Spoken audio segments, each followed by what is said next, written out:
नमस्कार, news room में आप सभी का स्वागत है। क्या उच्चतम न्यायालय में सभी न्यायाधीशों का आपस में बेहतर समन्वय है? यह सवाल हम इसलिए कर रहे हैं क्योंकि न्यायमूर्ति अभय एस ओका ने शुक्रवार को उच्चतम न्यायालय को प्रधान न्यायाधीश केंद्रित अदालत बताया और इसकी संरचना में देश के विभिन्न क्षेत्रों से 34 न्यायाधीशों के आने के मद्देनजर इसमें बदलाव की वकालत की।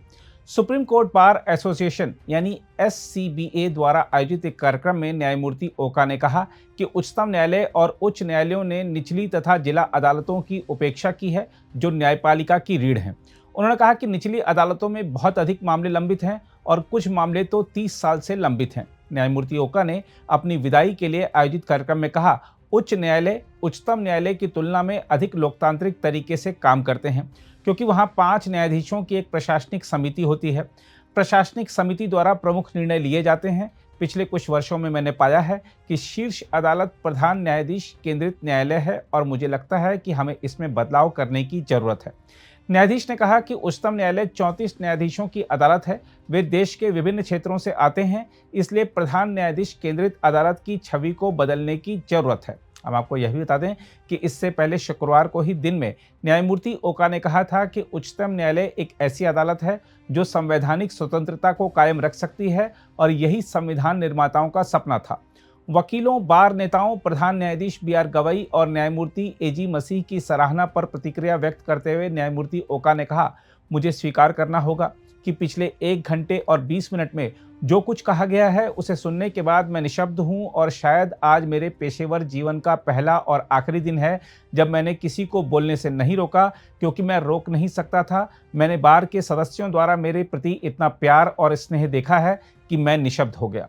दिन में SCBA के समारोह के दौरान न्यायमूर्ति ओका ने कहा कि चयनित मामलों को सूचीबद्ध करने में मैनुअल हस्तक्षेप कम किया जाना चाहिए। उन्होंने कहा, लोग शिकायत करते हैं कि कुछ मामले अगले दिन क्यों सूचीबद्ध होते हैं और अन्य मामले काफ़ी दिनों के बाद भी क्यों लंबित रहते हैं। जब तक हम मैनुअल हस्तक्षेप को बहुत कम नहीं कर देते, हम बेहतर लिस्टिंग यानी सूचीबद्ध नहीं कर सकते। उन्होंने कहा, हमारे पास AI तकनीक और अन्य सॉफ्टवेयर हैं जो मामलों को तर्कसंगत तरीके से सूचीबद्ध करने में मदद कर सकते हैं। उन्होंने कहा, अपने पूरे कार्यकाल के दौरान मैंने कभी भी असहमति वाला फैसला नहीं सुनाया, ना ही मेरे सहकर्मियों ने असहमति जताई। केवल 2 दिन पहले एक अपवाद हुआ। न्यायाधीश ने यह भी स्पष्ट किया कि वे सेवानिवृत्ति के तुरंत बाद साक्षात्कार नहीं देंगे और उन्हें प्रेस से बात करने के लिए कुछ समय चाहिए होगा।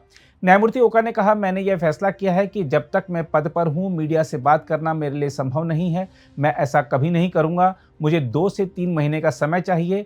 इसका कारण यह है कि अगर मैं आज मीडिया से बात करूंगा तो मेरा मन भावनाओं से भरा होगा और मैं कुछ ऐसा कह सकता हूं जो मुझे नहीं कहना चाहिए। बार को दिए अपने संदेश में, जिसे अलग से पढ़ा गया, न्यायमूर्ति ओका ने कहा कि 28 जनवरी को न्यायालय ने अपनी स्थापना के 75 साल पूरे किए और इस अवसर पर जश्न मनाने के बजाय आत्मनिरीक्षण करने की जरूरत है। उन्होंने कहा, देश के नागरिकों को इस न्यायालय से बहुत उम्मीदें थीं। हालांकि कोई भी इस न्यायालय के योगदान से इनकार नहीं कर सकता, लेकिन मेरा व्यक्तिगत विचार है कि शीर्ष अदालत ने भारत के नागरिकों की उम्मीदों को पूरा नहीं किया है। अगर आप भी लेना चाहते हैं देश दुनिया की तमाम जानकारी तो आज ही सब्सक्राइब करें हमारे चैनल को। साथ ही नीचे दिए बेल आइकन को जरूर दबाएं ताकि हर अपडेट आप तक पहुंच सके।